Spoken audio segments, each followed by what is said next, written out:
gatanu noneho gukuramo gatanu icumi urapfa kwatanga ndajya mu munyandikire gatanu guteranyaho War has a terrible momentum. It challenges all human attempt to stop it once it's unleashed. But with courage and determination, it can be done. Speaking for the world body of the United Nations, I want to congratulate the people of Rwanda and their leaders for their courage and their determination to create a just and enduring peace after a long and tragic conflict. And as peacekeepers, we are honored that you have asked us to serve your best intentions and your highest hopes. And we will do everything in our power to nourish the spirit of trust and respect that is evident here today. Hello YouTube, this is Sadako24 here. Now, the last commentary video on the Israel-Palestine war was something of a... on the Israel-Palestine war was an attempt to come to terms with the question of grievance. Old grievance, current grievance. The Israel-Palestine conflict is one in which every side, has their propaganda, every side has, presentations of seemingly irrefutable proof of their grievance. I kind of talked about the Nakba in, the darkness on the left. And, coming to terms with it as the Nakba as the ground zero for Palestinian grievance. The ground zero for Palestinian grievance, and in some ways the questioning whether it was the one irrefutable case you could point to in which the Israelis, in the founding of Israel, had actually committed an evil that was equal to October the 7th. And if so, how do you reckon with that?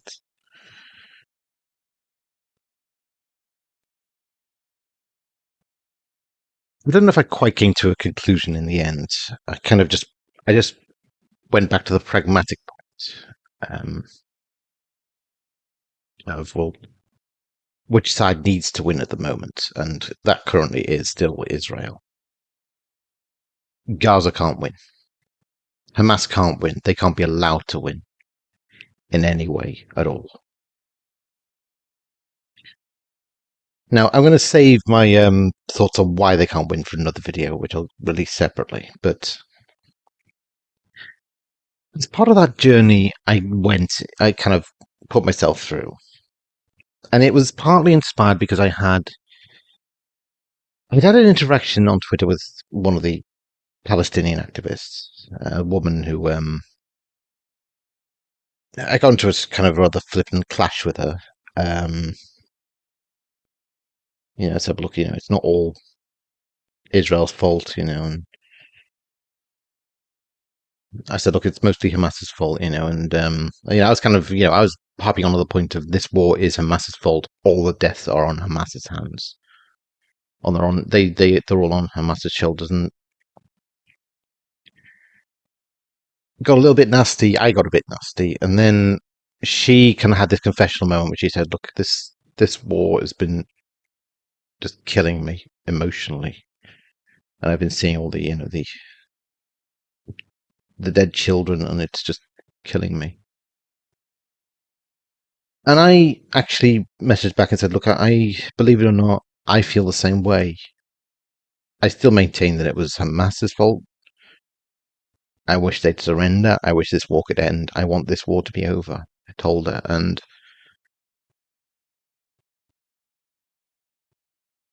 it did kind of, it did give me pause of, well, that touched a very sensitive nerve, and it did kind of make me wonder what I was becoming. And that set me on something of a journey, because she did say, look, this didn't start on October the 7th. And I think the darkness on the left was an attempt to try to come to terms with that. The problem is, I think it comes down to how compassion, in this instance, has become something perverted, and sometimes it's hard to tell the difference between the genuinely compassionate and the malevolent actors. Aid has kind of been abused in this, and hold that thought. What's happening in Gaza is indeed a tragedy. War is terrible. Civilians are killed. But what Stephen has just said is so distorted and so untrue. Let me just take you through one or two points that he has said. That's good. He says that the Gazans are being denied by Israel access to food and humanitarian supplies. Yes. This is completely untrue. There have been hundreds and hundreds of trucks going through Gaza. There have been hundreds of trucks stopped by from going through Gaza because the food is being stolen by Hamas. The Gazans themselves are saying this. You laugh because you don't know. I am telling you. But hang on, Melanie, in fairness, the UN says that not enough trucks are being allowed in and that children are dying of starvation. You've got UNICEF saying children are dying of starvation. The UN has had its own operatives in UNRWA, the Relief and Welfare Organization, who are members of Hamas, dozens and dozens of them. They are entirely compromised. And this is an inversion because morally, who's responsible for the war? It's Hamas as the initiator of the conflict, as the one that attacked on October 7th and attacked previously as well. What happens under this conventional moral view is that the moral responsibility is dropped out of the context. It's ignored, it's evaded, it's pushed aside. And what is dominant in people's thinking is the visceral, emotional reaction to suffering. The focus is on why isn't Israel doing more to alleviate the suffering in Gaza? That's the wrong question.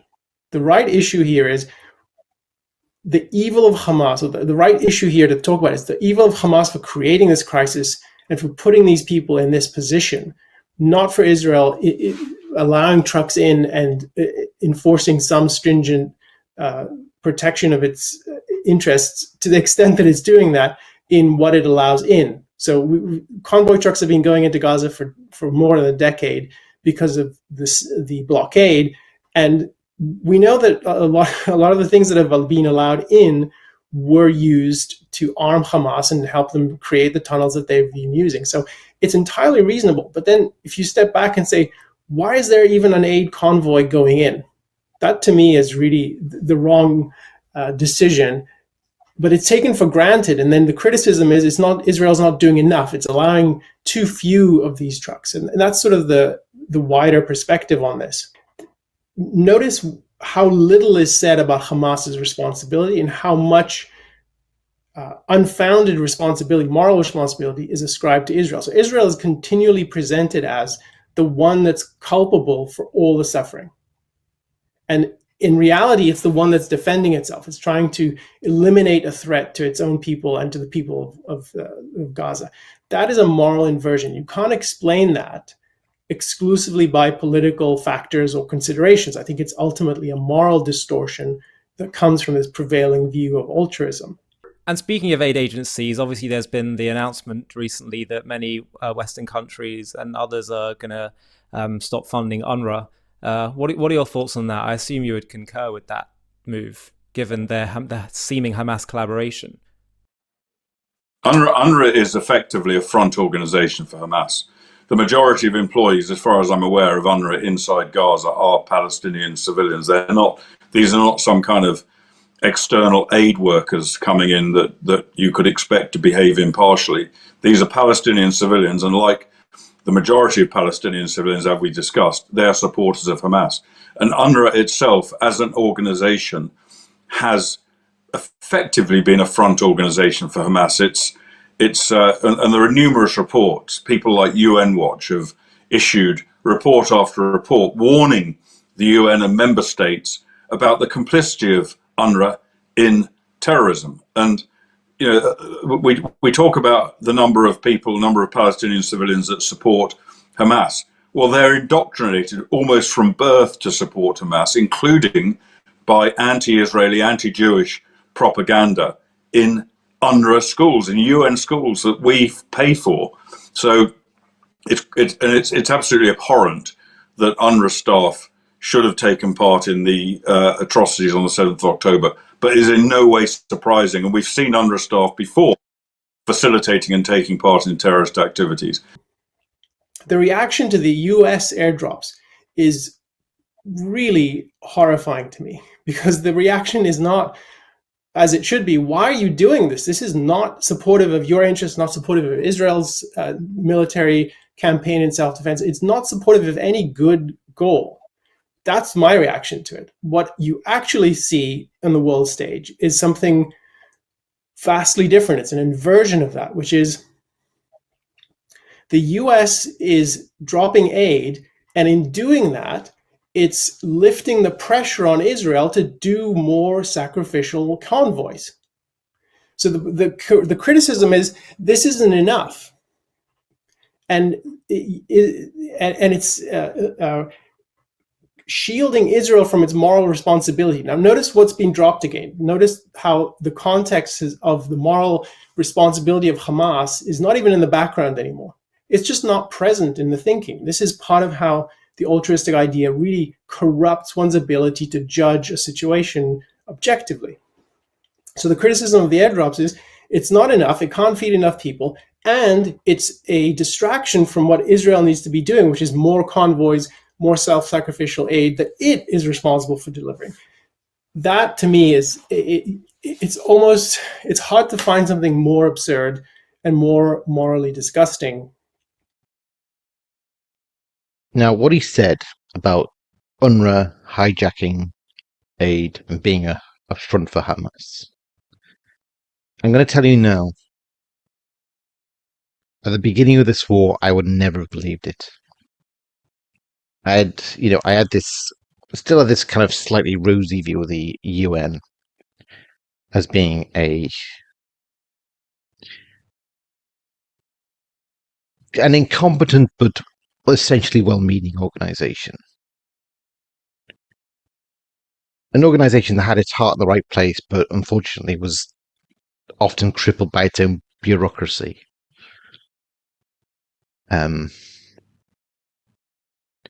Now, much of my view of it as being an incompetent organization came from, well, the first time I watched the movie Hotel Rwanda. And that's how we actually see where the UN failed badly, the people of Rwanda during the horrific genocide that happened in that country in 1994.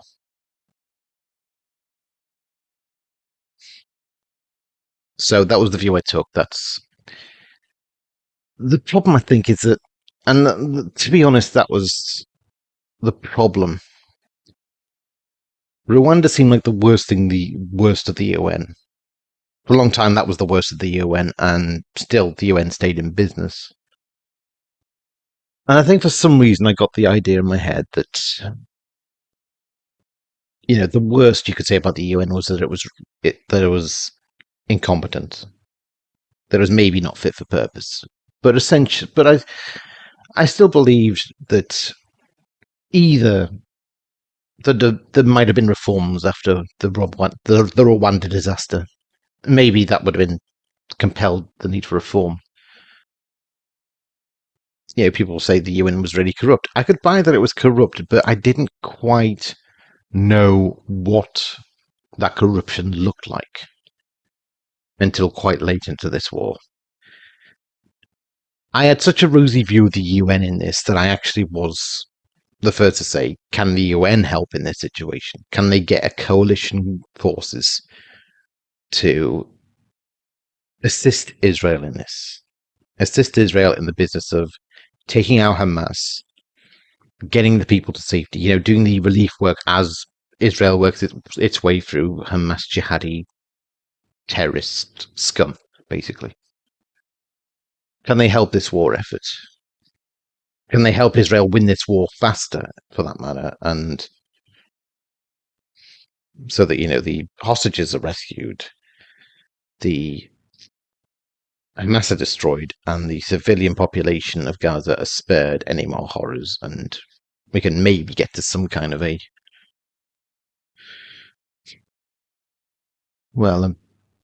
happy ending of sorts.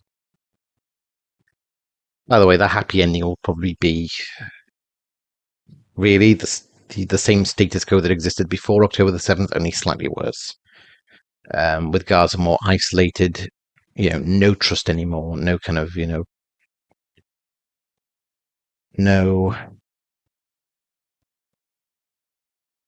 no more support from Israel, no more work visas from Israel. The people just are forced to realize that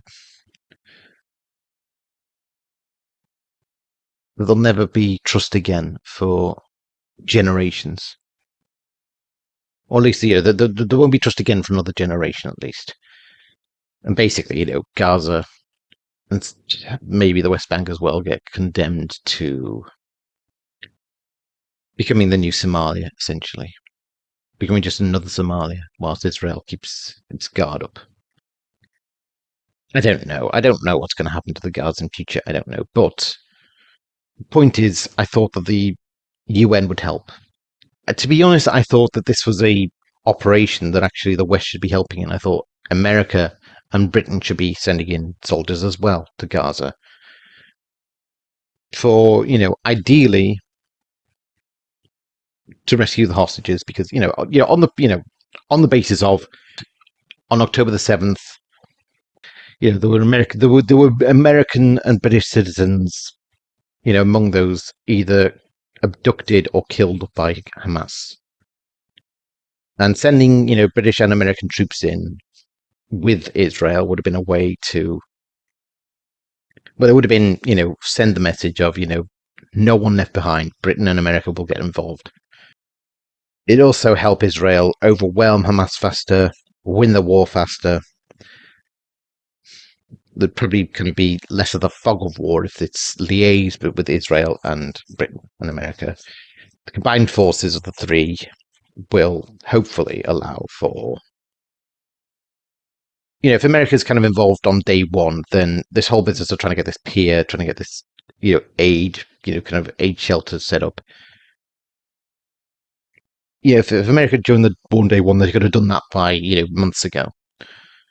And provided shelter in a makeshift hospitals, because it was inevitable, unfortunately, that the hospitals in Gaza were going to be badly compromised, because unfortunately it's the kind of place, the hospitals in Gaza are something that Hamas likes to operate from and fire weapons from, and also, store weapons, and even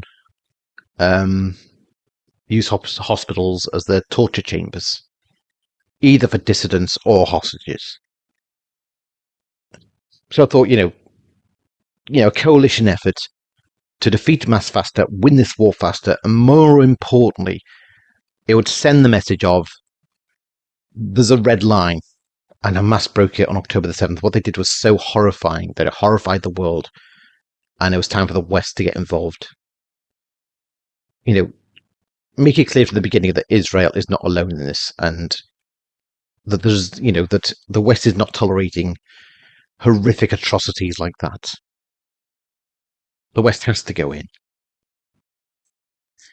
And it would have been a way to stick two fingers up to the activists who wanted to erase the hostages, who defaced their posters, who celebrated the death. It would have been, well, you may not be horrified, but we are, and we're going to actually take down Hamas. I thought it'd be a win-win for everyone except the Hamas-loving sewer creatures that have seemed to emerge on the scene since October the 7th. The really anti-Semitic activists, the really pro-Hamas activists, particularly this bloody creepy sex offender pervert. I fully support Hamas. Whoa. I fully support You Hamas. support terrorists? Out of the way, mate. No, I'm not. Mate, just out of the way for us, right? I fully support Hamas. I fully Keep out of the way, mate. support Supporting Hamas. Hamas in London. I fully support Hamas.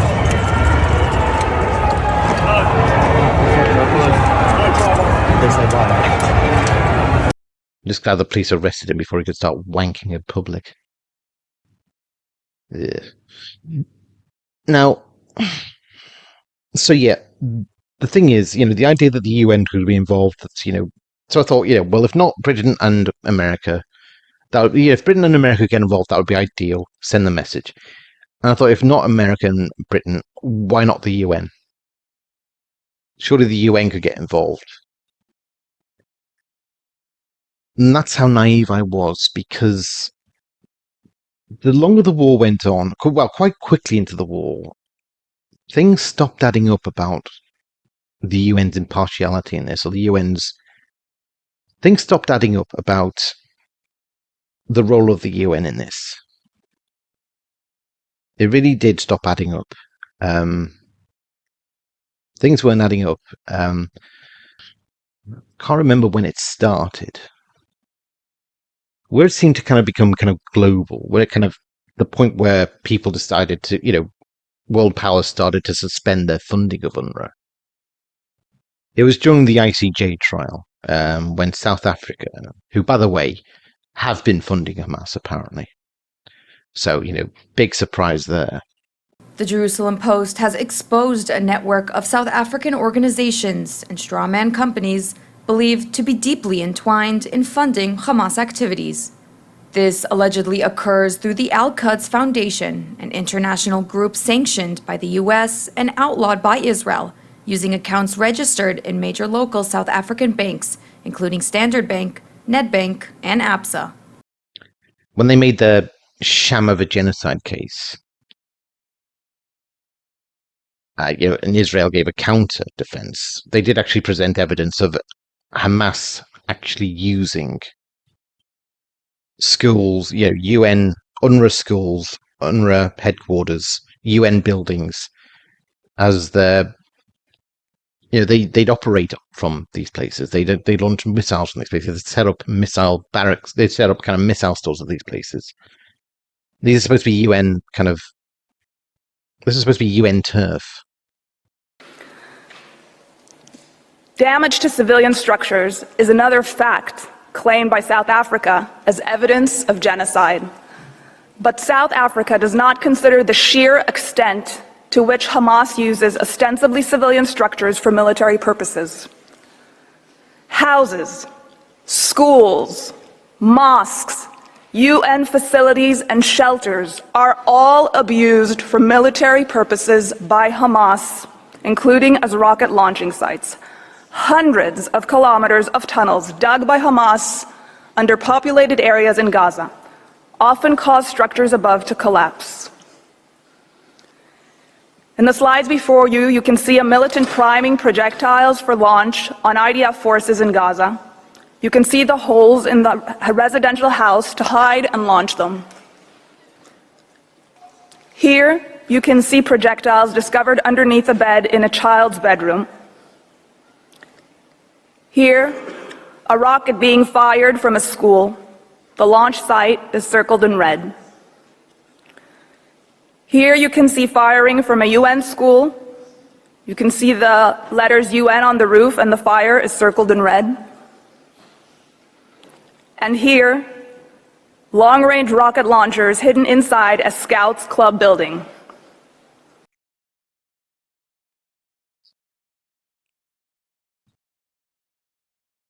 And I thought, well, why is the UN allowing this? Isn't the UN supposed to stop this from happening? Aren't they supposed to kind of lay down the law and says, no, you're not doing that?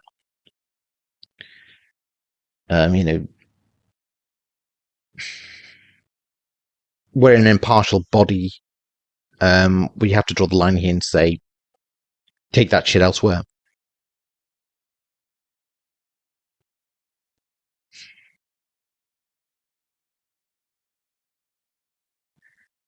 That was the first point where it kind of became known, I think. And then it was discovered that quite a few UNRWA staff on the ground level had ties to Hamas, and that some of them had even during the October the 7th attack, they'd actually gone with the terrorists in committing the October the 7th attack. And this went beyond, the first outrage, because I was thinking, surely if the UN are interested in peacekeeping, they should have whistleblown about what Hamas were planning and said, look, if Hamas do this, it's going to lead to a major war. So let's, whistleblow and say, Hamas are going to lead this country into a horrific war.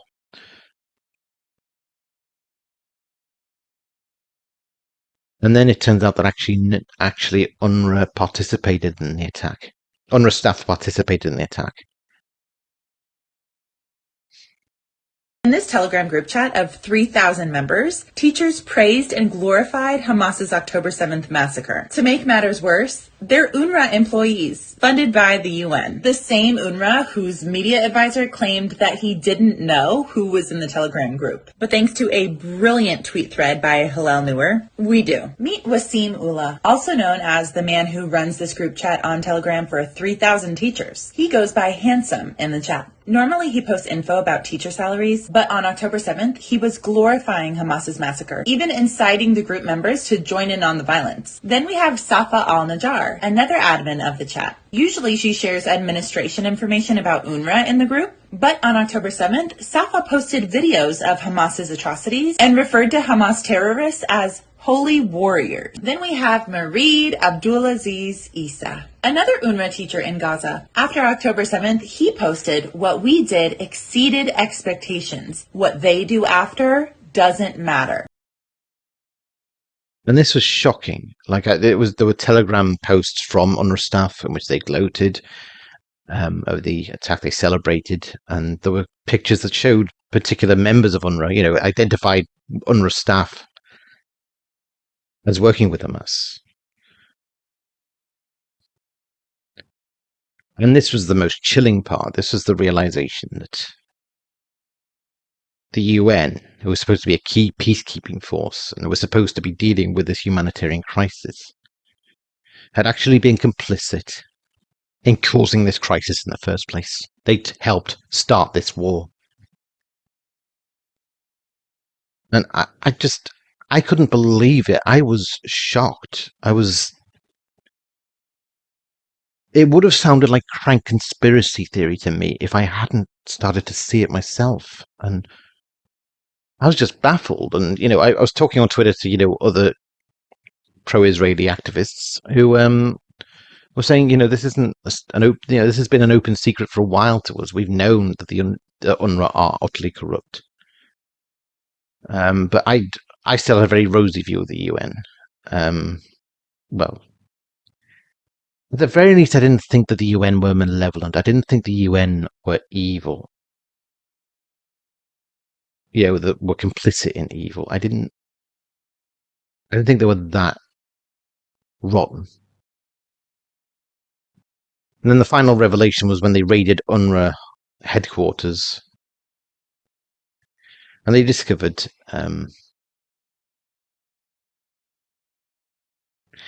a tunnel dug right below the office, the main office, leading, with cables leading down to the computer terminals. And it kind of became clear, there's no plausible deniability on the part of the UNRWA anymore. How fitting that this council meets here in the Hall of Qatar, sponsored by the country now hosting Hamas terrorist chiefs in Doha luxury hotels. Now, in her report, Ms. Albanese urges funding of UNRWA, which she says is being attacked. Let's consider. Yesterday, UNRWA chief Philippe Lazzarini was next door to meet with the Swiss Parliament's Foreign Affairs Committee. They announced that I will be invited to brief them next. Here's a preview of what I will say. On February 10th, the world discovered that the terror tunnel right below UNRWA headquarters in Gaza, with electric cables going from the UNRWA grid to power computer servers, forming a Hamas intelligence center. Mr. Lazzarini responded that day, quote, "UNRWA did not know what is under its headquarters," end quote. Really? because on February 2nd, the Wall Street Journal reported, quote, in 2014, part of the parking lot at UNRWA headquarters in Gaza began sinking, likely from a Hamas tunnel dug beneath. No one knew what was causing the collapse, a former UNRWA official said, quote, but everyone knew. I repeat, everyone knew. And I was actually asking people, how the hell did this happen? How did the UN get this corrupt? And a lot of them were saying, look, the UN employs on the ground. They just employ staff on the ground. It's very easy for it to become, and it's impartial. There's very little oversight, and so it's very easy for it to become corrupted from ground up. You know, a lot of people in Gaza are sympathetic to Hamas, and a lot of people in Gaza have joined Hamas. Inevitably, the chance that some of the people you employ are going to be Hamas are quite surprisingly high. But I was also told the other angle of the UNRWA is the UN is also corrupt from the top down. And this got me thinking about, well, hang on. You know, people have kind of pointed to me, Iran is on the UN Council. Saudi Arabia is on the UN Council, it's called. You know, Iran is on the UN Council. Qatar is on the UN Council. Egypt's on the UN Council. There's quite a few states out there that are going to be sympathetic to Hamas, or at least sympathetic to any anti-Israeli terror group. And this is baffling to me. And the thing is, Ilan Cherno has done a very kind of interesting podcast in which he said, what you have to understand, said, look, people have this misconception that the UN is this benevolent entity. Among leaders in other parts of the world, other countries, the so-called United Nations, and I say so-called because they're not united, and many of them shouldn't be nations, and it's a corrupt organization in my view. And he said, why do people have that perception? And he said, the problem is, the reason that perception exists is because America is part of the UN and Europe is part of the UN. The countries of Europe are part of the UN. And he said, you know what? If America was not part of the UN and Europe was not part of the UN, who would be part of the UN? And he'd list all the really rotten regimes that are part of the UN. Saudi Arabia, Iran, Qatar, China. And he said, think about it. Does that begin to look like a trustworthy humanitarian organization to you, or does it begin to look like a criminal racket of criminal states? And he's saying, basically, we give the UN a veneer of respectability by being part of it that it doesn't deserve. And Melanie Phillips herself has said what you have to understand about the UN is that it's a means whereby vindictive states can enact vendettas, petty vendettas against one another. It is a major international world misapprehension that a transnational body like the UN, which is supposed to be promoting peace and justice, does that because it's a transnational body. I see the UN spoken of with so much moral reverence. It's the United Nations has because said. There's a whole orthodoxy in the West that transnational bodies basically promote the brotherhood of man. By their nature. Because they're transnational bodies, whereas nations are only interested in their own self-interest and aggression. People don't understand that if you have a transnational body which represents most of the countries of the world, given that most of the countries of the world do not observe human rights. Oh yes, they're not exactly liberal democracies, most of the countries in the world, are So they? if you have a bunch of kleptocracies, dictatorships, tyrannies and rogue states all getting together, i.e. the UN, it is not surprising that they preside over not peace and justice, but the opposite. So all that infrastructure of humanitarian aid, of humanitarian groups, not all, but a significant proportion, is going to be devoted to advancing the interests of people who are hostile to democracy, hostile to human rights, hostile to the Jewish people, hostile to the state of Israel. Nobody in Britain understands that because they're fed all the time by the consensus which says, You can't trust governments, any government. You can't trust politicians, any politicians. You certainly can't trust the government. Spokespeople. You can't trust the government of Israel because everybody knows that if it wasn't for Netanyahu and his right-wing consensus, his right-wing coalition, there'll be peace tomorrow. Right. So you can't trust any of these, authorities. What can you trust? You trust people who are not government. You trust people who are motivated by compassion.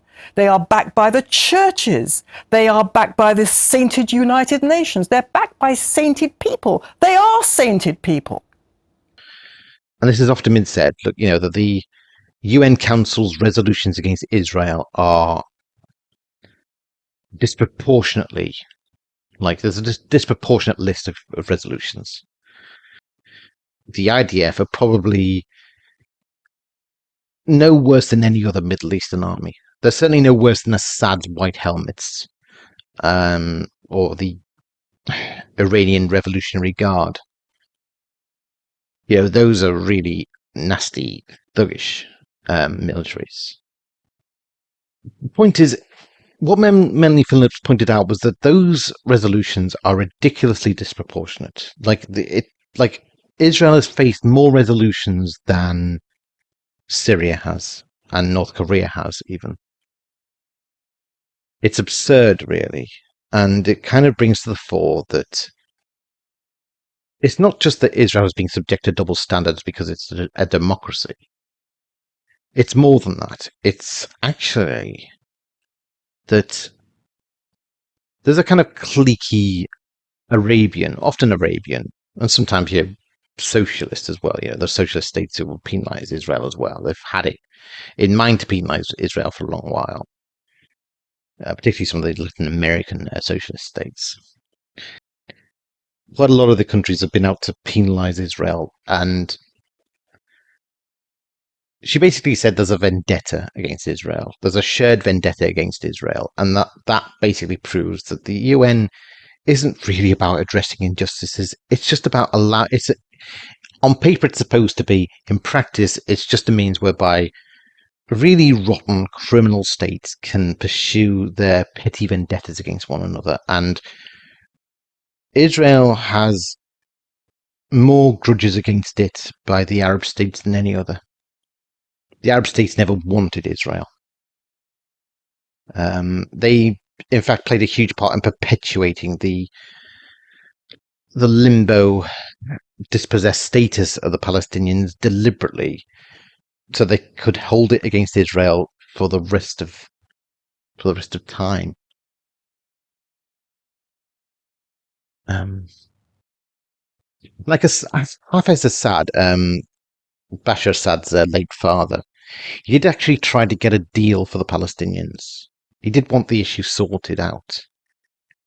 And Kissinger promised him that he would get it sorted out, but Kissinger screwed him over completely. Because Kissinger was playing divide and rule, essentially. And Assad was furious and disappointed. He realized that the world was against him. His feeling of betrayal was profound, and there are some people in Israel who are saying that their feeling of betrayal at America is also profound, particularly now, since Biden has been doing his double dealing and has been neglectful on vetoing, the ceasefire vote. It does seem like my mum is very left-wing, and she's very much on the Free Palestine march. I talked to her about this. We agree to disagree about, the issue, but she will kind of talk to me about what her position. Her position is that she feels that the entire war is egged on deliberately to keep the arms industry in business. And as long as there's a threat to Israel, as long as there are these wars, there's always going to be an interest in keeping these wars going. And watching, and when the news came that Biden released something like, it basically unfroze Iran's assets from Iraq that made Iran, was it £10 billion richer or something? And he'd vetoed and he'd kind of done nothing to veto the ceasefire. It did seem to did seem that Biden, or rather the handlers he had, who were taking advantage of, Biden's senility, his dementia.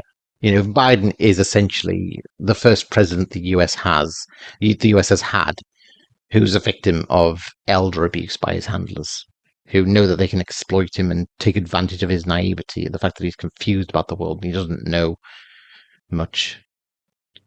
He's basically enacting Obama's agenda now, and Obama's agenda has always been very pro-Iran, very anti-Israeli.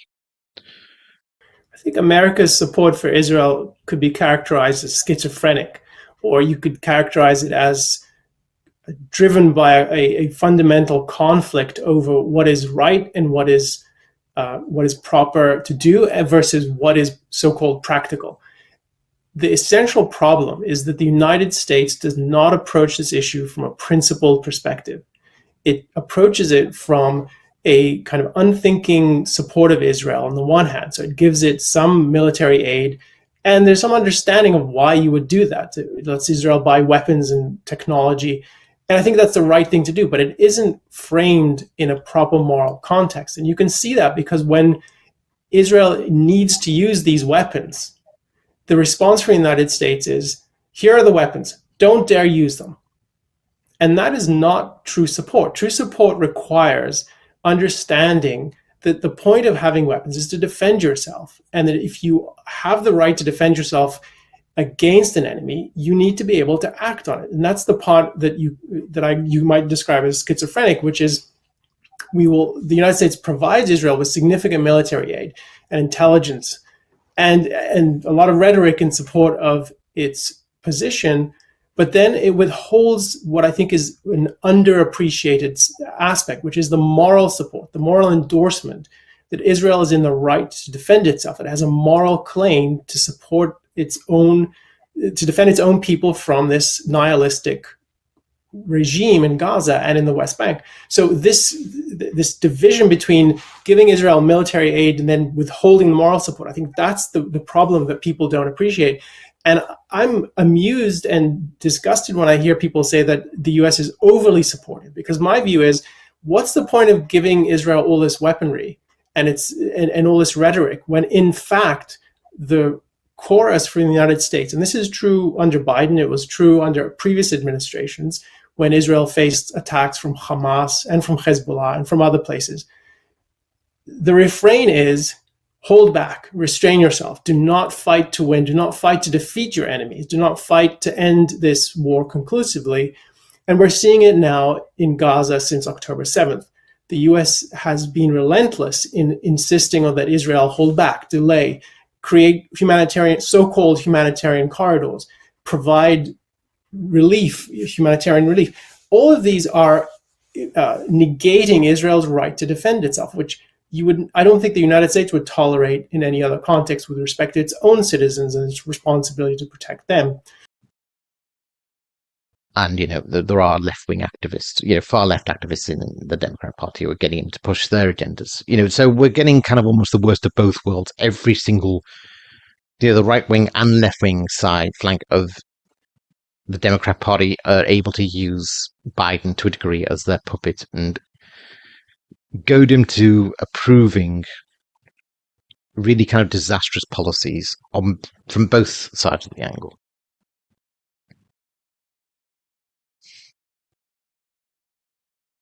And, he doesn't know any better. He's just, he's doing what he's been told to do. And there is a part of me, but there is a part, after that conversation with my mother, I did wonder, is it about being anti-Israel and pro-Iran, or is it just about having an agenda to make sure that as long as Hamas are in power, as long as Hamas remain a threat, then Israel has good reason to, Israel has to keep buying from, the weapons companies. They have an agenda to keep this war going, which means they have an agenda to make sure Hamas aren't defeated. Because that revelation made me sick. Because Hamas is basically an Iranian proxy. So are the Houthis, and so are Hezbollah. And I've been very much strongly of the position this war has to be ended. The sooner this war's ended, the better. And I've been disgusted that the far left, the protest movement, and Biden, in his duplicity, has been trying to make sure that doesn't happen. Make sure that Hamas gets an escape. That's not being pro-peace. Hamas are horrific warmongers. So the problem is Iran is on the UN Council, and America seems to, Biden seems to be forced to try and keep sweet with them.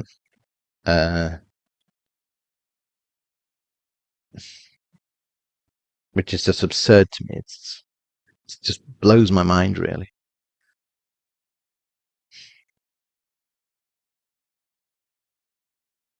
We can only guess at the agenda as to why, and it's probably not Biden's agenda. It's probably the agenda of one of his handlers, or exploiting him to do their bidding, witlessly, not even knowing what he's doing. But I might be letting him off the hook. He might actually be malevolent on his own terms. Maybe he's not a puppet of the malevolent. Maybe he is just malevolent himself in some way. Maybe he's got enough faculties to remember that he's got an agenda, and it's a anti-Israeli agenda to a degree. But he was good enough to cut the funding to UNRWA. But other countries have doubled down on keeping the funding going. I was kind of a bit devastated when it was announced that UNRWA was losing its funding, because there was a part of me that thought maybe UNRWA, as rotten as they are, maybe they're the only aid agency the Palestinians in Gaza have got, that the starving millions in that country have got. But there have been other people who kind of debunked me and said, no, they're not. There are plenty of other aid organizations who could be doing what UNRWA is doing. It's not, crunch time to be suspending funding. So, but the thing is, that shook me up, and that conversation I had on Twitter shook me up, and watching documentaries about the Nakba also shook me up. Kind of forced me to reevaluate things. Now, one of the ways I found to because it did start to really haunt me, the war, and watching Tantora haunted me as well, and I really kind of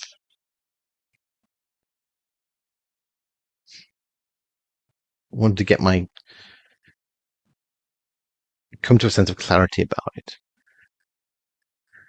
And in order to do so, I decided I was going to watch Hotel Rwanda again. I first watched Hotel Rwanda while I was in university, back in 2006. So yeah, the first time I saw, did it really make sense to be watching something that messed me up when I was watched it in 2006, or to be watching it again? I feel like I just needed to get some kind of clarity on this whole issue. I suppose in a way it was an attempt to try to put the Nakba into some perspective of, well, look, yes, the Nakba was horrible, but there's been worse in history, and there's certainly been, civil wars where far less chivalry was shown than even in the Nakba.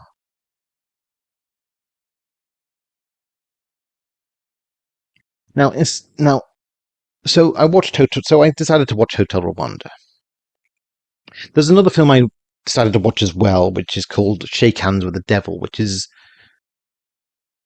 also about Rwanda. I'd never seen it before, but I decided it'd be an interesting one to check out, to see the Rwanda genocide from another perspective, from another filmmaker's perspective.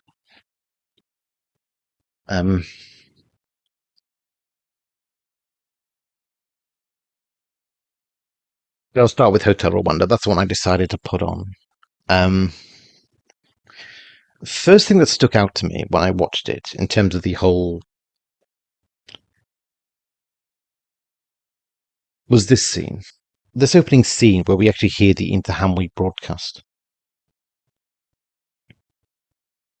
Which basically the opening scene sets the scene for Rwanda and something of the political situation. Now, the Nakba I talked about, and in the last video, my last big commentary video, and that's long been a kind of that's long been a grievance of the left. Well, that's the ground zero for Palestinian grievances. Now, if you listen to most left-wingers, or the people who really hate Zionism, on the left and in the Muslim world, the refrain is always kind of the same. Zionists are fascists, they're colonial settlers, they're land thieves, this and that. What was interesting was listening to the opening of Hotel Rwanda. Now, bear that in mind as I'll show you the opening of Hotel Rwanda, which sets the scene for the Rwanda Genocide. When people ask me, good listeners, why do I hate all the Tutsi? I say, read our history. The Tutsi were collaborators for the Belgian colonists. They stole our Hutu land. They whipped us. Now they have come back, these Tutsi rebels. They are cockroaches. They are murderers. Rwanda is our Hutu land. We are the majority. They are a minority of traitors and invaders. We will squash their infestation.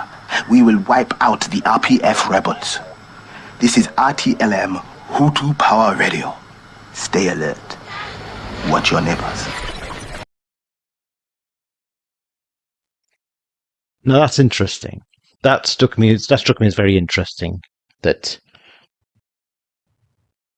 the Interahamwe, the militias, the Hutu militias, like ultra-nationalist, vicious, murderous, genocidal militias who did a great deal of the slaughter during the Rwanda Civil War. They murdered so many Tutsis. They murdered a lot of moderate Hutus as well. But primarily, it was a genocidal frenzy they were on. It was sick. It was evil. And they hated the Tutsis. And in that, they're kind of giving their explanation. They're listing this ancient grudge. And it's interesting that their ancient grudge is based on they're land thieves. They are they took over our land. They stole our land. It's our land. They are part of colonialism. They are part of our the colonial legacy of Rwanda that we suffered under. And it kind of brought things into a bit of focus for me, that what the charges that are made against Israel and against Zionism are not really anything original. Land does get taken or usurped. Wars happen, displacements happen. The point is, most people find a way to get past it. They have to. But there's always going to be those fanatics, malevolent fanatics with an agenda, who the whole raison d'etre, their mission in life is to make sure that the grievance is never forgotten. They thrive on keeping the grievance alive. And when people listen to them, then, well, they start to push for an agenda that's basically going to lead to horrific consequences and bring untold misery to the country, to the land. Their agenda is very demonic, essentially.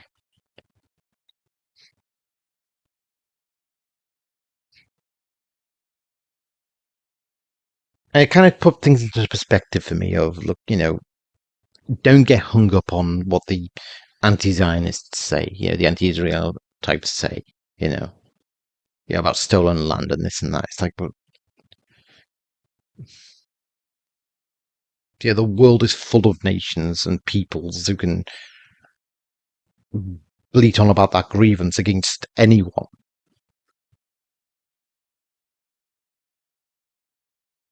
And attempting to address that grievance, entertaining that grievance is often the worst thing you can do. People who do that are not, and certainly people who do that are not advocates for peace. Because peace is based on getting past all grievances. It's based on burying hatchets, forgiveness, and reconciliation. And Hamas are about the opposite. Just as the Interhamwe were about the very opposite. Now, it has to be said, at this point, it's the beginning of the film. It's before the Civil War kicked off. The Civil War kicked off when President of Rwanda, he was due to sign a peace agreement with the RPF rebels, the Tutsi rebel forces, who are kind of in exile in the country, but they were occasionally doing runner attacks as well. They're kind of trying to fight back to get their country. He was supposed to sign a peace agreement with them. The UN were in place to try and secure the peace deal. They're basically just, to fill in until the peace deal was signed. 3 years ago, the rebel army invaded from up here, Uganda, and began a civil war. They're mostly, not completely, but mostly Tutsi exiles from Rwanda. They're trying to come home again. Today, they control this far northern area of the country. Last March, when the ceasefire agreement was reached, a demilitarized zone was created. Here. Patrolling that DMZ is a major part of our mission here as peacekeepers. And our first duty is to be impartial. We're referees, not coaches. And definitely not players. By the way, our weapons are for show, gentlemen. We don't even have enough rounds for target practice. We're here to create a climate of security, to stabilize the situation, not to create a permanent solution. That's their job. Somebody said that peacekeeping is not a soldier's job, but only a soldier can do it. When you're a peacekeeper, you're doing one of the toughest military jobs on earth, but it can be done. It went wrong. President's plane was apparently shot down. The president's plane crashed. There were garbled reports. Some say that it was shot down. The Interhamwe militia were the first to announce that it had been shot down. Listen to me, good people of Rwanda. Terrible news. It is true. Horrible news. Our great president is murdered by the Tutsi cockroaches. They tricked him to sign their phony peace agreement. Then they shot his plane from the sky. It is time to clear the brush, good Hutus of Rwanda. We must cut the tall trees. Cut the tall trees now! The soldiers are here! Let us go to work, loyal Hutus. No, everyone, stay calm and be quiet. Find these traitors. Let none of them escape. It's disturbing to think how powerful the Interhamwe might have been in an age of today's social media. The Tutsi cockroaches of the rebel army must be denied recruits. Come on, good Hutus. The graves are not yet full. Who will help us? Goddamn radio station.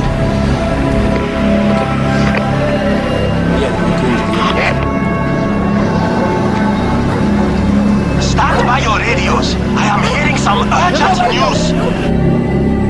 Boss, please come quick. Not now, Dubé. It is important. It is on the radio. You have to hear it. This latest news, brothers. We have received reports of very important cockroaches and traitors trying to escape from the Mikolin Hotel. Gather up your weapons. Stand by your radios. We will keep you informed. They are being smuggled away. No! Who told them of this debate? I saw Grégoire, sir. It is Grégoire. I saw him living in our bus. You see, into Ham we had Twitter back then, and people were watching on Twitter, and they're able to broadcast to the Twitter crowd the sight of the crash plane and really play on the anguish. But they were able to just the anguish was there anyway. They were able to play on it, and they declared that, they basically announced it's, the Tutsis did it. It's time to genocide them. The code word was cut the tall trees. That was kind of a reference to the fact that the Tutsis tended to be kind of taller, the more elegant and taller ones. And cut the tall trees was a code word for kill the Tutsis, basically. And it was a genocidal frenzy. Now, before that, okay, so that happens later, but what struck me, however, watching the before and after, was that John Cheadle's character, Paul Rosasabagina, the owner of the Michelin Hotel, he was a real guy. Like I said, it's based on a true story. There was a real Paul Rosasabagina who had to mind the hotel. Occasionally, he has to do various deals with all these different businessmen, and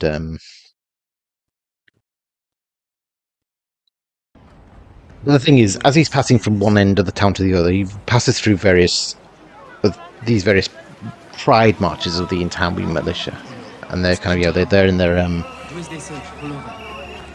their particular regalia, demonstrations, and then once the president's plane crashes, the demonstrations, the hope that the demonstrations would blow over and these extremists would disappear off the streets for a time, or at least become a controllable, containable element. What was horrifying was seeing, anarchy reign. And I was watching this, the point where the Intambwe are now ruling the streets and they're just killing anyone they want. And,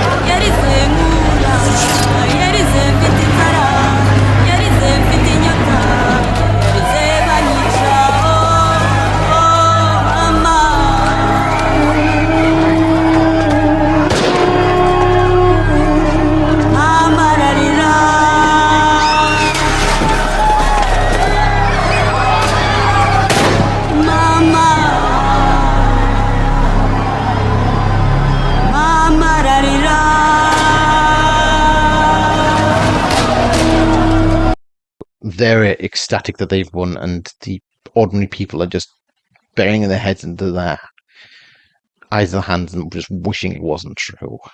Just, utterly despairing at the fact that the country has collapsed into hell now.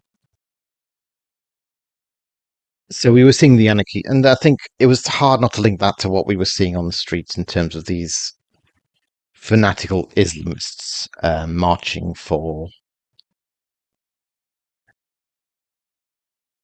not so much marching for a free Palestine, but marching for a new pogrom, celebrating at the thought of a new pogrom, gas the Jews and that kind of thing, in Melbourne and in London. And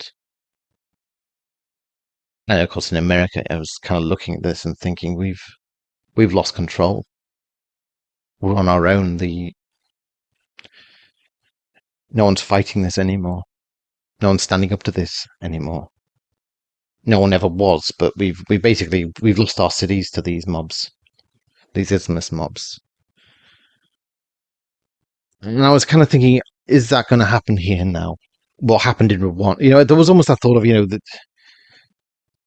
almost worrying, is this going to be prophetic? Are we going to see England fall?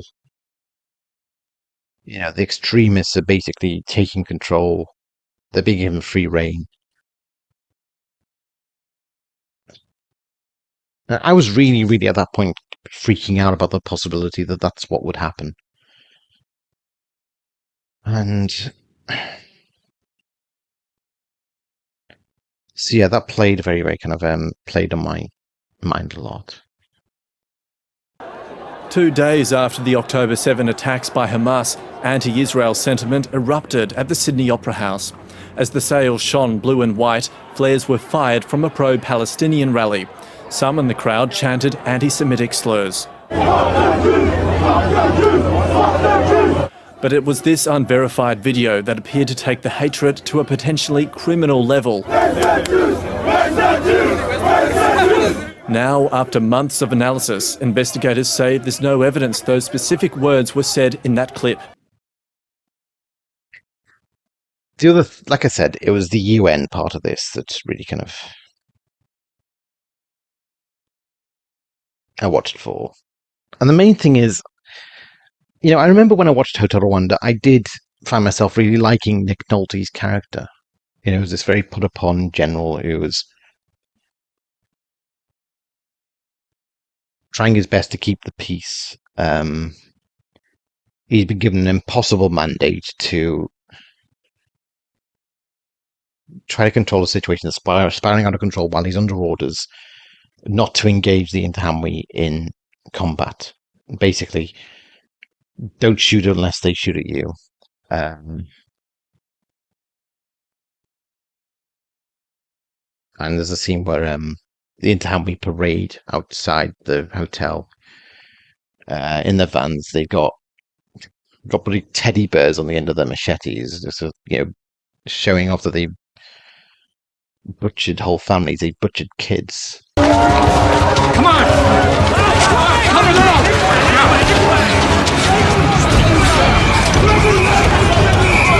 Hold on!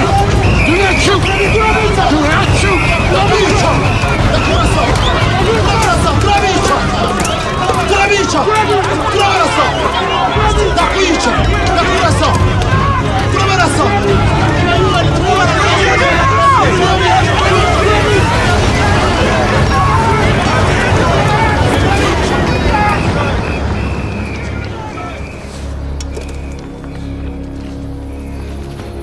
Lieutenant, guard this kid. Yes, sir. And they're basically saying, we've killed 2 of your men. What the fuck are you going to do about it? And that was kind of, just saying, the Interahamwe, we know that you're powerless. Because of your kind of, your non-aggression mandate. Don't engage the enemy. You can't start a war with these people. General Dallaire, General Kagame would like to know why you don't use your weapons to stop the killings. He wants to know why I don't. Why you don't order your men to open fire. So General Kagame believes that our force of 2,300 lightly armed men should attack a heavily armed force of 32,000. He has very daring ideas, your friend General Kagame. But a show of force, sir. Force is not a show, mademoiselle, when you're confronting a professional army. It's war. You see, unlike General Kagame, I'm a soldier under orders. And my orders are to use force only in self-defense. If I did otherwise, I'd be relieved of my command in court-martial. Are you expecting new orders, sir? At the moment, we're expecting nothing but the unexpected, mademoiselle. And you should do the same. Be careful where you go. What I was trying to get clear in my head is how I feel about the UN and how I feel about, its staff. Because, I did like Nick Nolte's character when I first watched Hotel Rwanda, and watching it again, I still do. And it's like, it was hard to get used to this idea of the UN being this malevolent organization that was in bed with Hamas terrorists.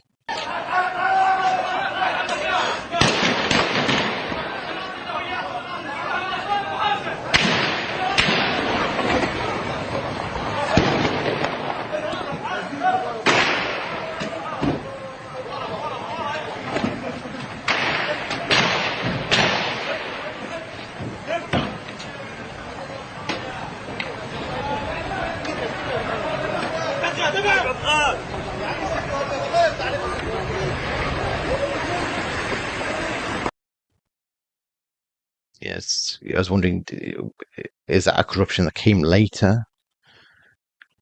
Apparently it didn't. Apparently the UN has been corrupt. The UNRWA has been corrupt for decades, and they've been complicit in a lot of the. It's UNRWA schools have been employing teachers who have been indoctrinating kids to hate Jews and murder Jews for decades, long before Hamas took over. That's what they were doing.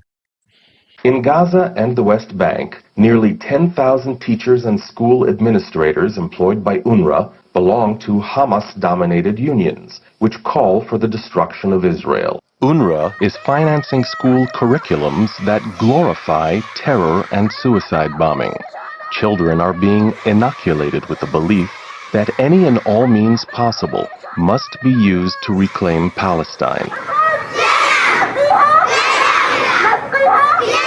UNRWA students openly parade in the streets and call for Israel's destruction.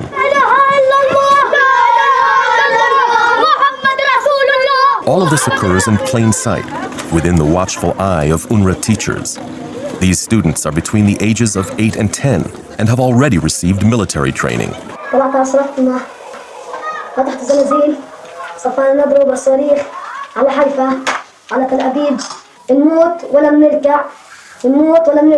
فلسطين عربية من المي للمية.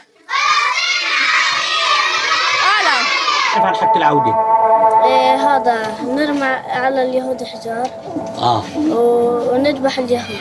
إن نقتل اليهود وندافع عن وطننا. لو شو ما يصير يصير مش راح يصير سلام. راح ناخذ حقنا والله ينتقم منهم إن شاء الله يموتوا كلهم. So they've always been corrupt. So they probably were corrupt at the same time that the Rwanda. This was probably going on at the same time that this business in Rwanda was going on. There are various different divisions of the UN. So the point is, I was trying to get a sense of, am I almost going to have to look at Hotel Rwanda as giving a more glowing view of the UN on the scene than they deserve? Now, a lot of people have told me that it's not like that. You know, the UN tends to employ people. The people that are employed tend to represent their country. You know, basically there are kind of Canadian troops, Belgian troops in Rwanda that are hand power over. So it was kind of an international force, basically. Whereas UNRWA in Gaza tends to just be exclusively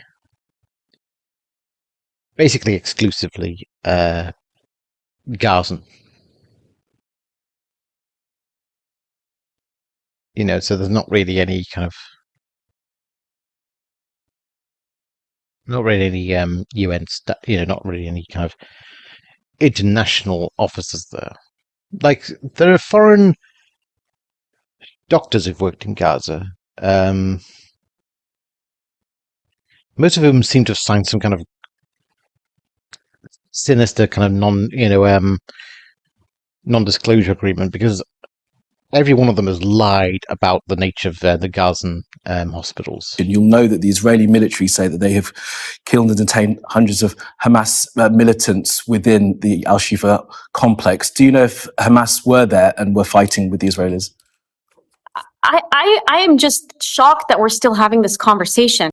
My multiple trips to Shifa Hospital over the years, I have never seen any evidence of Hamas militant activity.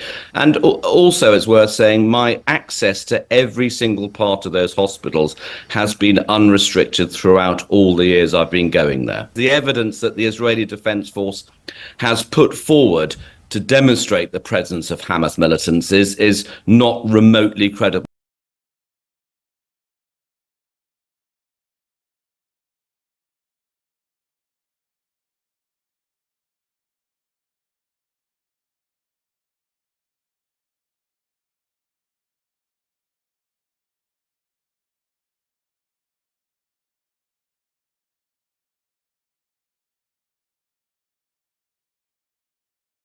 He's lying, and I hope at some level he's exposed.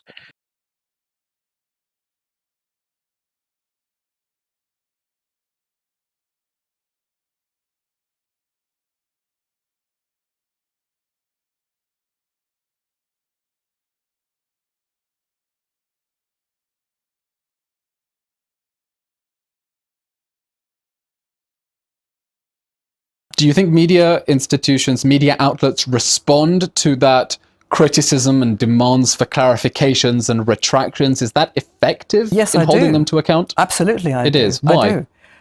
Well, because they do not want to have their public or their audience thinking that the public or the audience are being played for suckers, being told lies, and so on. It's one thing seeing a spokesman like yourself embattled with an aggressive interviewer, holding the line. These are the facts. Very important that you say that. But they're looking at, there is the Sky interviewer, there is Elon Levy, and I don't know who's telling the truth. That's this sort of reaction. Now, well, it's worse than that. It's when the Sky interviewer is saying, Hamas told me this, and the UN says the same thing, and a whole alphabet soup of human rights organizations say the same thing, and it's my word as a government spokesman against half of the world. I think viewers know which side they're taking. That makes my job all the more difficult. Things can be very, clandestine. People tend to be very careful what they say. And I think the telling moment is this, actually, when McNulty's character finally spills the beans to Paul after a drink. They're not gonna stay, Paul. They're not gonna stop the slaughter. This scene was quite hard to watch, to be honest. No. You must, no. Do the hotel. We'll take care of it.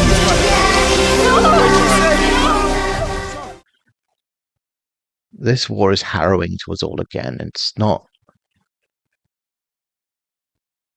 I can't blame a lot of the people who are caught up in the emotion of this, and are just devastated. It's a really, really raw wound. And this is kind of what's happening on social media. People are seeing these lives just being torn away and trying to cling on to dear life and trying to hope that they're saved. And even I've been doing it to a degree from my angle of just thinking, please win this soon. Please let this war end soon. And it's difficult because I have that view that the moves to try and stop the war are just going to prolong the war.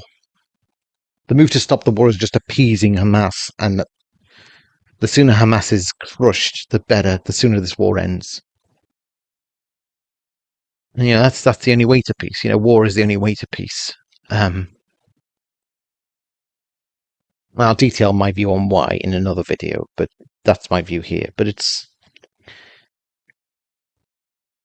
watching this was it really struck me, and I felt enormously guilty about the fact that I'd been on the other side arguing and very hard-headedly, very obstinately with the other side. I just wanted them to acknowledge, Hamas must be to blame for this.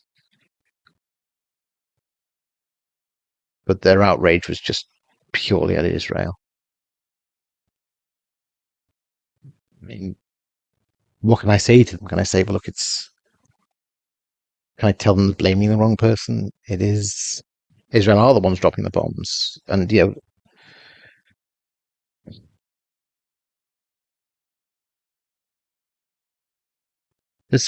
Israel didn't choose this war as far as I'm concerned. Never chose this war.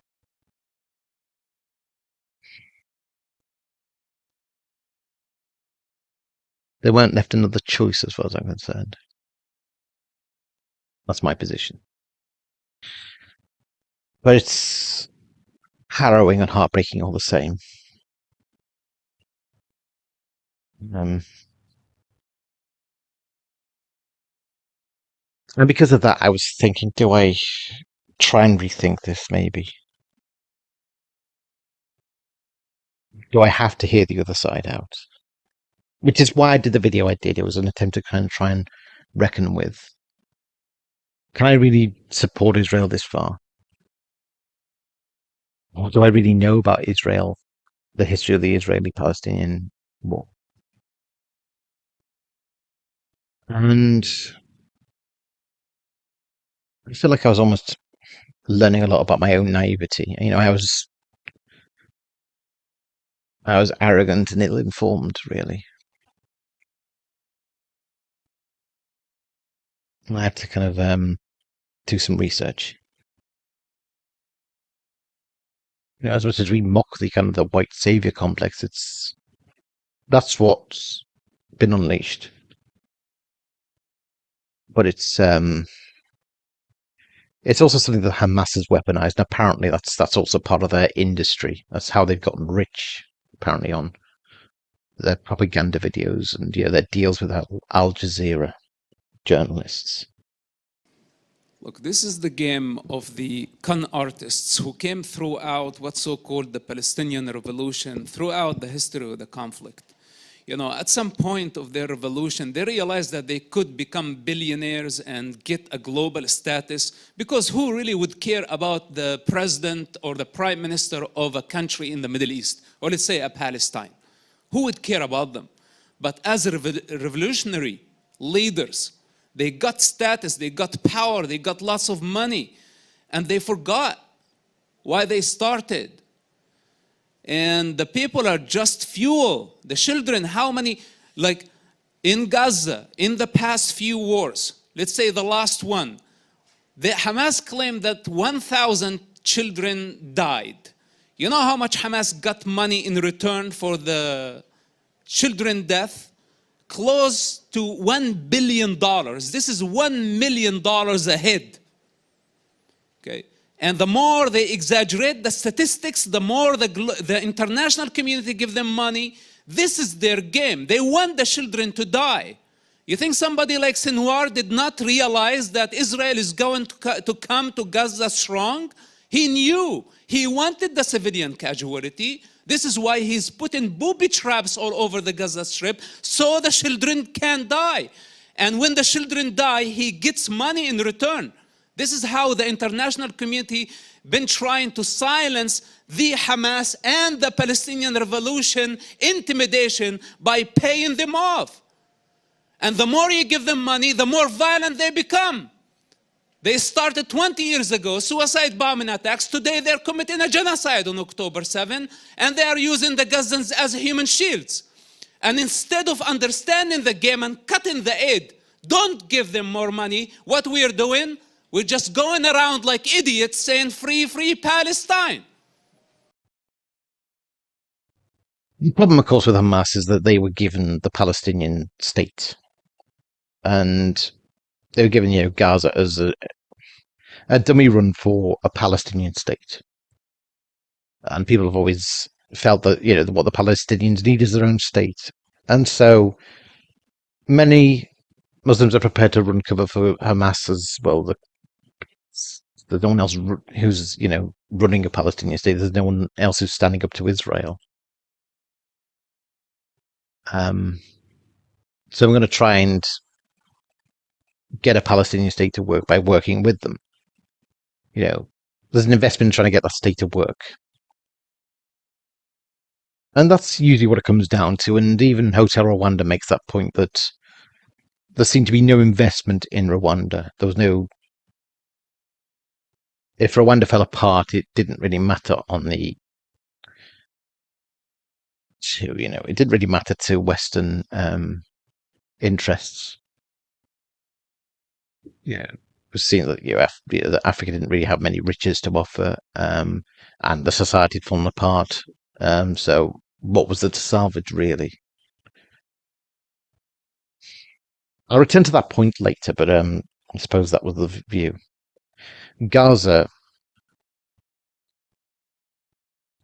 because there's an industry in Gaza, a crazy, Hamas apparently has quite the industry going on, and this is unfortunately why some states have a cynical agenda to hamper Israel's war effort, because they don't want Hamas removed from power.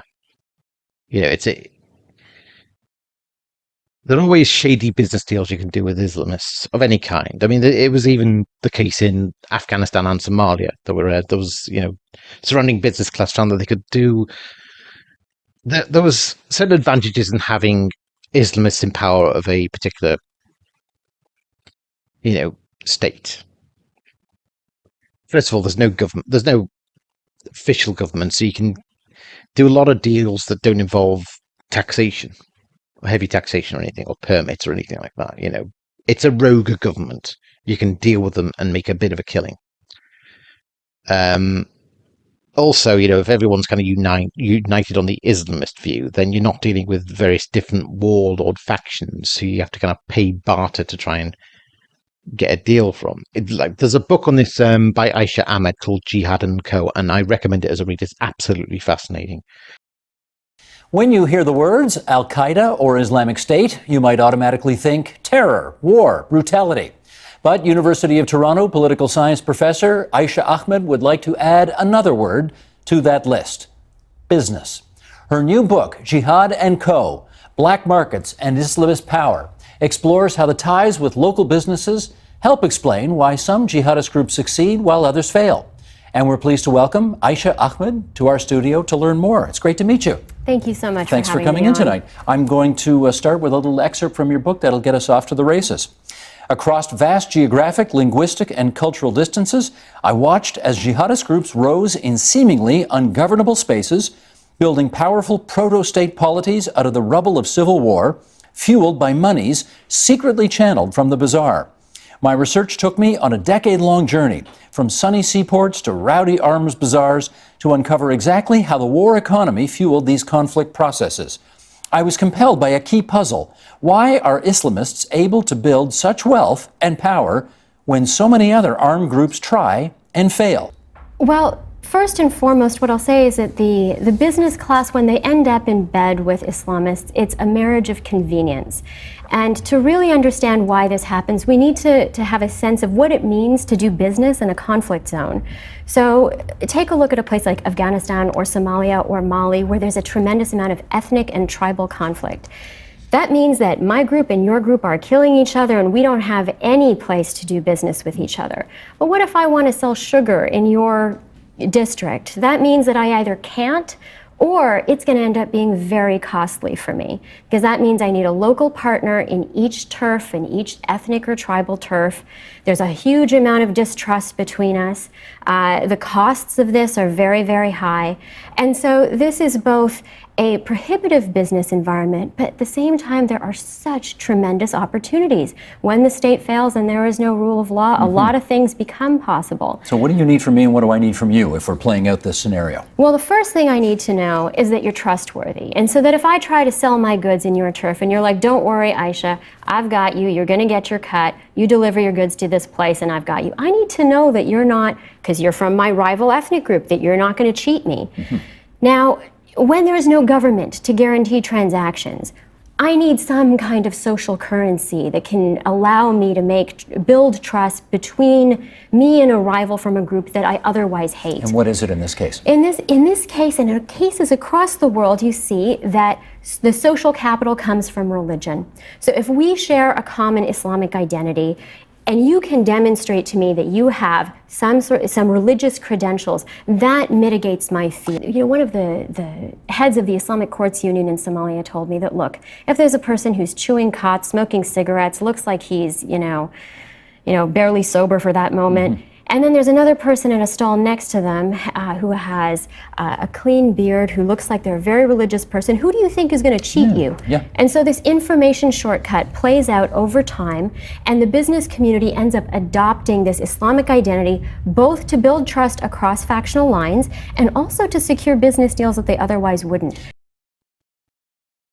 So it's hard to know what conclusion to draw about the UN, other than, I was watching this and I think, yeah, I do buy that Nick Nolte's character and his men are, they've got good hearts, but they're not in a good organization. Their organization is based on a bit of a lie. And mission creep mission creep comes in, corruption creep comes in, a lot of money can get embezzled in the UN. I've been told that it's actually a far more corrupt organization than anyone knows. There were UN casualties in Rwanda. You even see it in the film. They murdered my men. I lost 10 Belgian UN soldiers. They were protecting the Lady Prime Minister. She is dead. Yeah, she's dead. The Europeans are putting together an intervention force. They'll be here in a few days. Yes, I understand that, Colonel, but there is simply no place for me to put all of this. What can I do? I'll put 2 more men on the gate. 2 of my best lieutenants. All right. I understand. Thank you. At the time, obviously, it seemed a horrifying, harrowing prospect of, UN deaths, aid workers being killed, and it's a difficult blow to take as a commander when you've lost 2 of your men and you can't do anything about it. And that these were good men who were trying to remedy trying to help the situation in Rwanda. There have been announced deaths of UN personnel in Gaza since Israel started bombing, but the problem is, I take a very different view of the UN casualties there. I don't know how many of them are affiliated with Hamas. I fear that a lot of them are, and as far as I'm concerned, if they're affiliated with Hamas, then they got what they deserved. The line blurs between UN and Hamas, and I don't know why it has blurred. I don't know how it happened, but the line is blurred, and as far as I'm concerned, UN and Hamas are, UNRWA and Hamas are basically one and the same.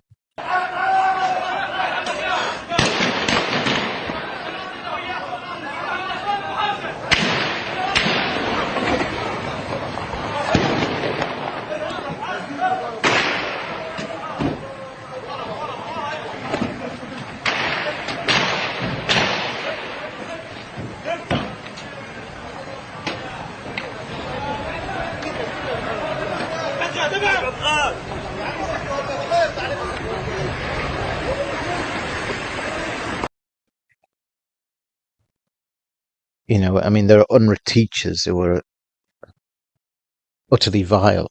I saw a podcast. I saw a kind of an interview on PragerU where a Palestinian man was interviewed about. He was a former Palestinian. He claimed Israeli citizenship. He was from Gaza.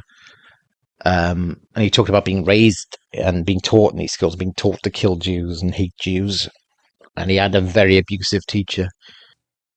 וכל אחד מאיתנו שהיינו ילדים היה לו חלום. לך היה חלום שהייתי קטנה, מה את רוצה שתהיה גדולה? לי היה חלום להיות רופא, לעזור לאנשים, זה החלום שלי. וקנו לי את הבגדים של הבית הספר, כל כך שמח, ופתאום ילד מוזנח שמשחק ברחובות וכל האבק, פתאום בגד יחיד של בית ספר, מתוקתק, נורא טוב. ויושב בקטע הראשונה, ומלמדים אותנו אותיות, לא מאלף עד תף, אלא המילה פלסטין, זה דבר ראשון. וחשבון למדנו, יש פה 5 יהודים, רצחנו 3, כמה נשארו? 2, גם אותם אנחנו נרצח. זה החשבון.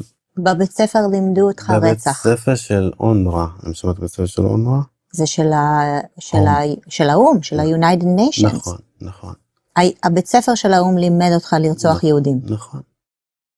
ואחרי תקופה בא מורה עם חליפה ועניבה ונראה מתוקתק מכובד.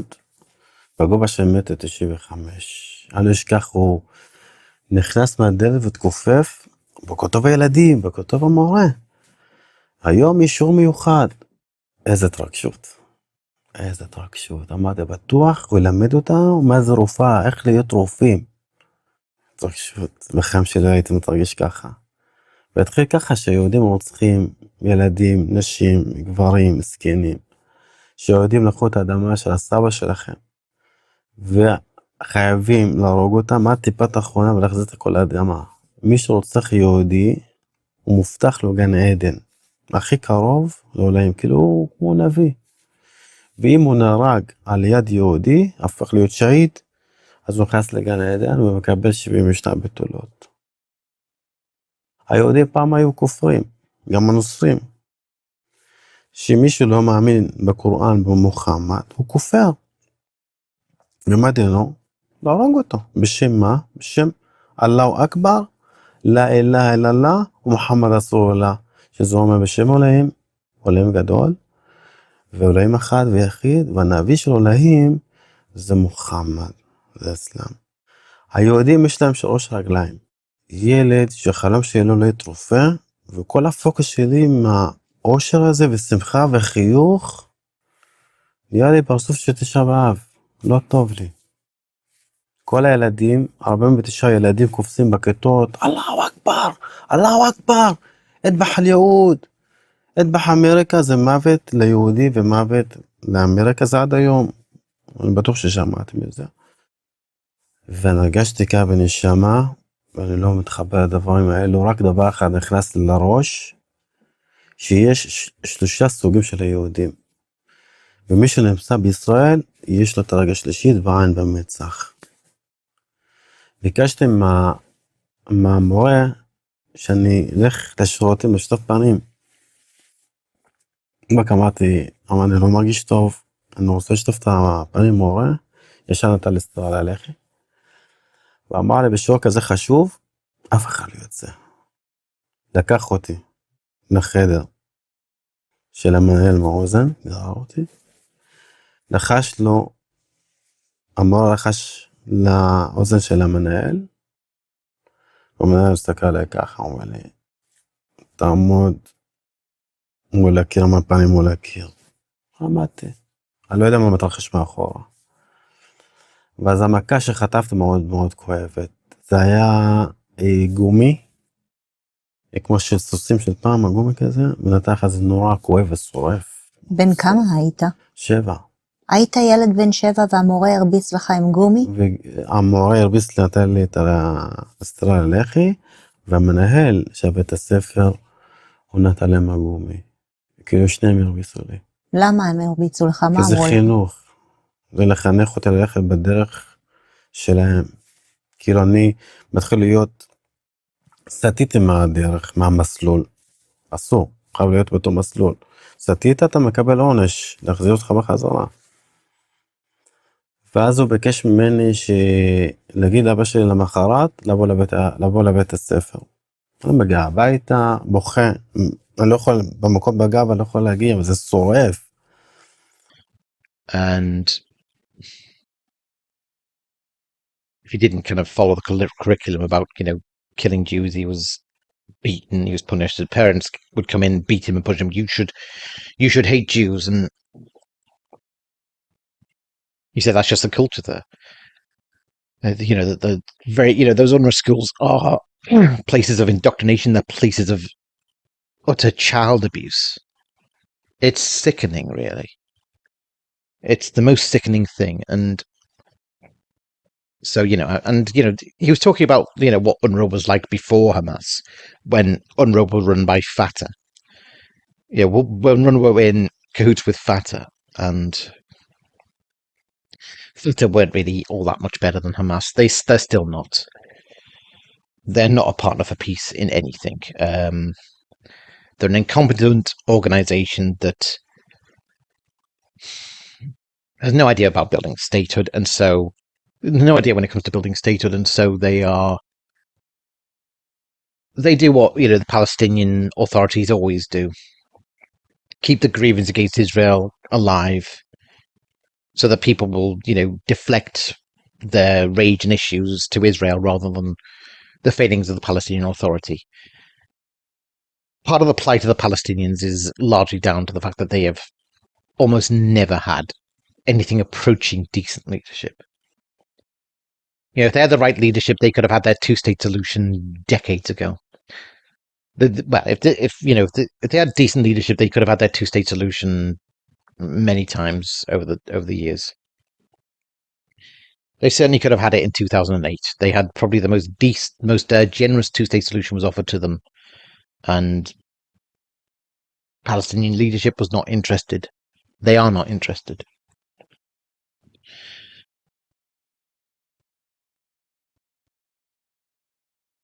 And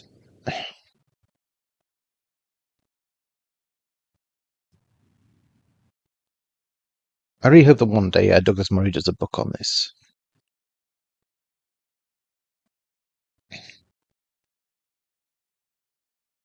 So, it's hard to know. You know, it's the UN soldiers in Gaza might have been a completely different kettle of fish to these soldiers here.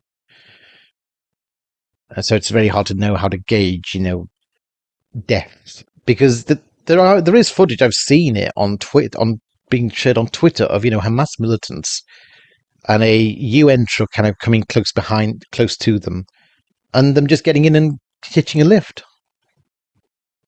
That.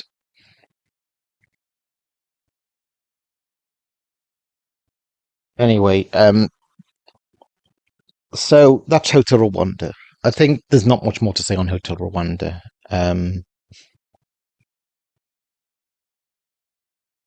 Very powerful film. Now, the next film I watched on the Rwanda situation was actually a film based on the autobiography of Lieutenant General Romeo Dallaire, who,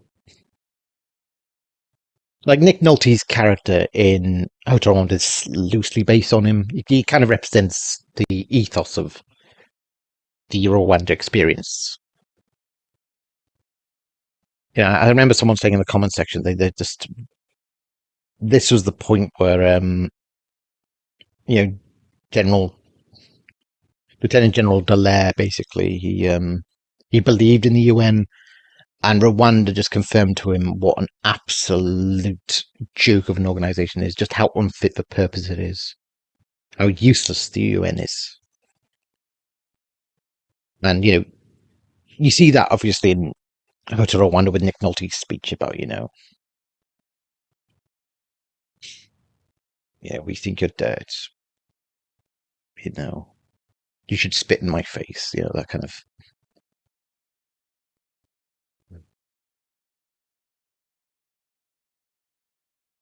Now, Shake Hands with the Devil actually goes into the real General Dallaire.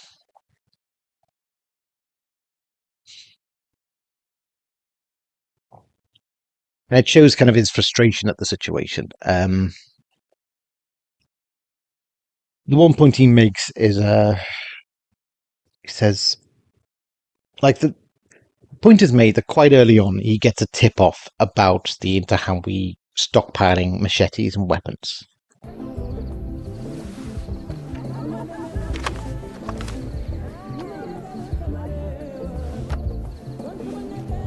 This informer, Jean-Pierre, told my officer that the Hutu extremists are hiding weapons all over town.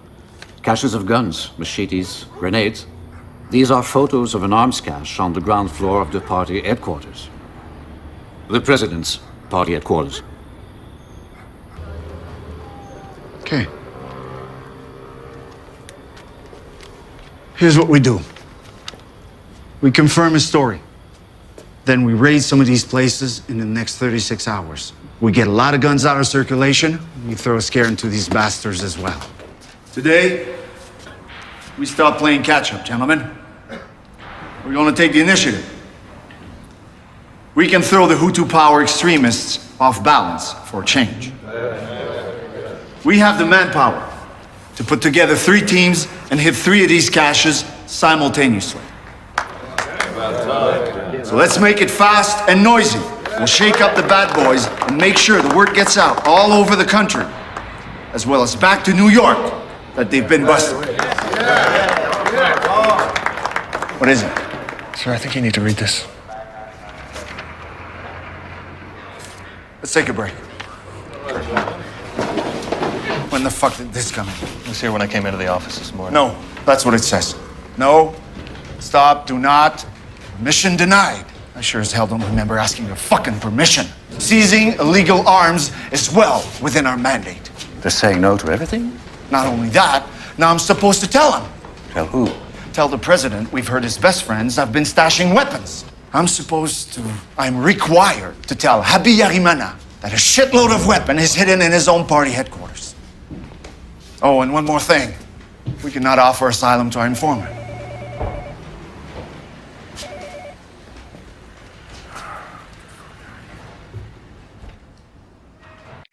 General Dallaire thought, great, we've got intel that the Interhamwe are stockpiling weapons. We can certainly clamp down on them. We can raid these weapons depots so that these weapons never can be used. And he gets a red light over it. He gets told by his superiors that it's a no-go.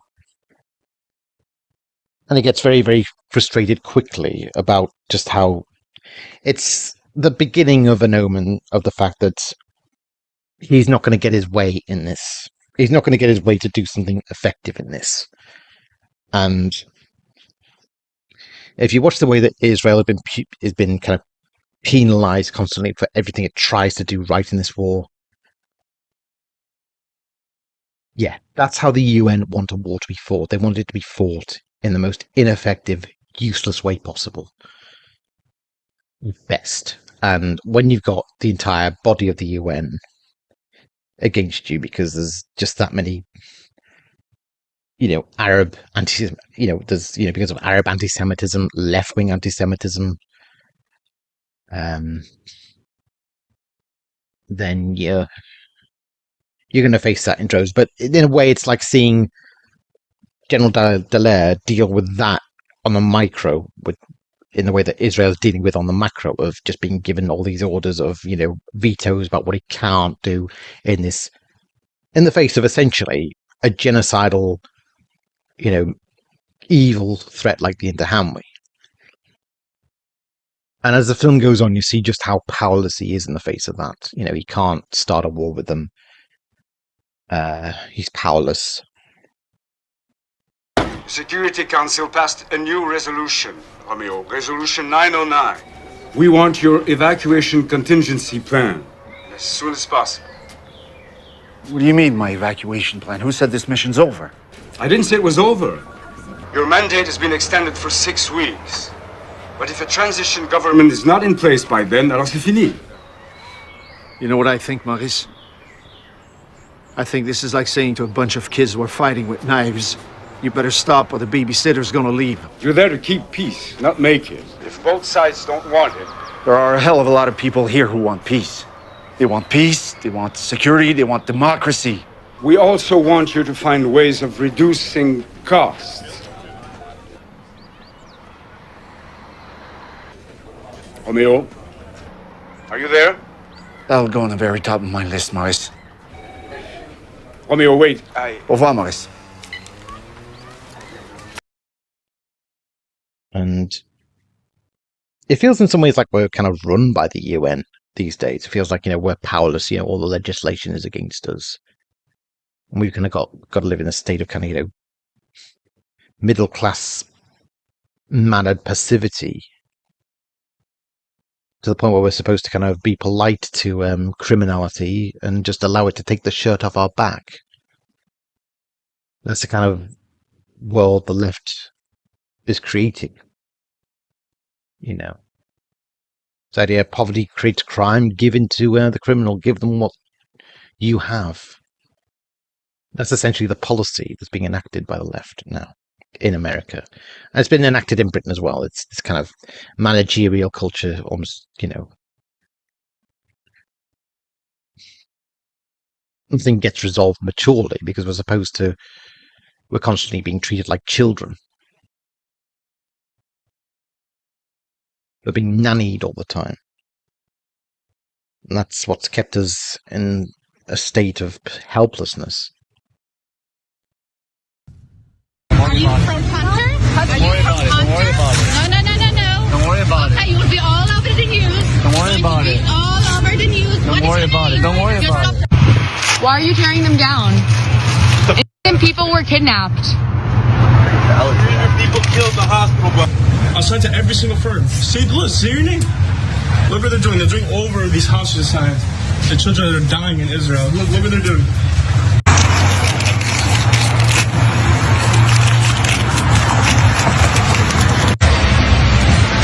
Why is she taking the pictures off? Does she work for management over? Do you know this person? Is she doing it all? Yeah. That is so sad.